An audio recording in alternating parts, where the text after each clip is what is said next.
All guests on Keel heard via the Jack Spring Electric Keel Newsmaker hotline.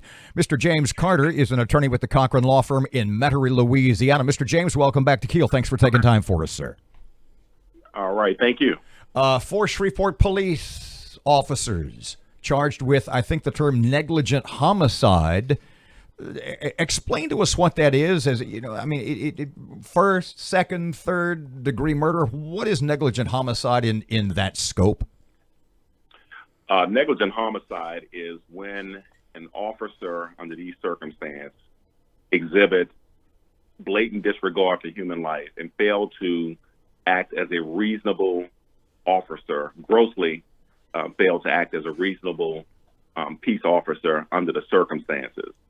And that's the situation we have here in resulting in the death of Tommy McGlothen. And that's the situation we were faced with in the untimely death of Mr. Tommy McGlothen. Are you satisfied with that charge?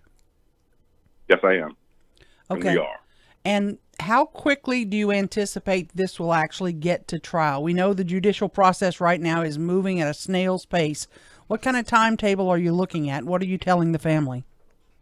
That is going to rest upon the criminal justice system in Shreveport, and we're hoping that it happens as expeditiously as possible.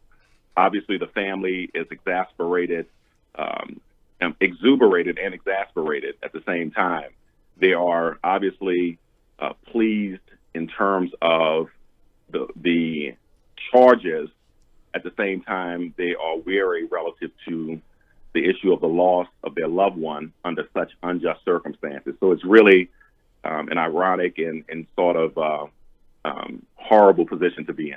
Mr. James, take us for a second, if you would, inside that the criminal justice system. I don't know much about the protocols. You have 4 officers charged by the Caddo Parish DA.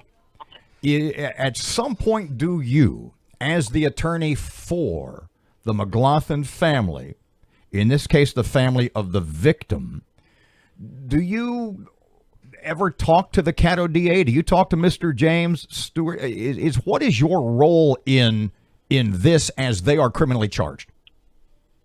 It is our role as counsel on the civil side of the matter to provide advocacy on behalf of the deceased as well as the family to make sure that justice, to the extent that we can, is served in this matter. So if there's evidence, et cetera, that the DA is not aware of or law enforcement is not aware of that can be helpful, we can provide that evidence, and the DA is to take that evidence and use it the way it needs to be used. We are not the criminal prosecution side of the matter.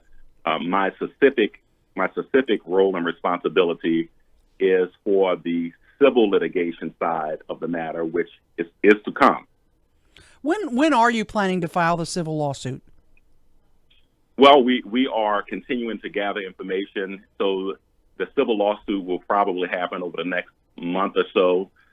We have, from a legal perspective, 1 year from the time of the death of Mr. McGlothen to file that lawsuit, and obviously we have a pretty good bit of time left on that. However, as soon as we gather all of the information we want to place inside of our petition for damages and or complaint for damages, we're going to get that done. What is preferable from a legal standpoint, that the criminal case be disposed of first before your civil case is disposed of? What would you prefer happen? Well, the criminal standard is higher than the civil standard, and oftentimes what we would do is allow portions of the criminal matter to go forward first, and sometimes the court will prevent us from proceeding on the civil side while the criminal side goes forward. And so there are 2 different standards there in terms of the standard of proof to prove a criminal matter as opposed to a civil matter, and the criminal standard is much higher, being guilt beyond a reasonable doubt, whereas the civil standard by which I will be operating under is what's called a preponderance of the evidence standard, which is a much lower standard. So the fact that these officers are being charged by a grand jury on a criminal matter sort of speaks to and suggests that the civil side has already been strongly supported, and there's really good evidence to proceed and to prevail on the civil side. Have you had access yet to the 4 officers who are now charged? And if not, I assume you will with regard to depositions for the civil case. Is that what you're waiting on? That's correct. And you plan to depose all 4 of them at some point? Absolutely. Is there a limit? I don't know the Louisiana rules. Is there a limit, a ceiling, a maximum that you can ask for in civil court in your civil suit? There is no maximum in Louisiana on a civil suit relative to this type of matter. I know you don't want to second guess, but would it be likely in the criminal case that one or more of these officers decides they are going to enter a guilty plea and provide evidence against the others?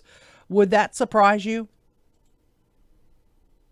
No, I wouldn't. I would not be necessarily surprised, nor would I necessarily expect. So we're going to just follow this matter as the evidence is revealed and go forward with the best that we could possibly do under the circumstances. We are hoping the family is a wonderful family, McGlothen family.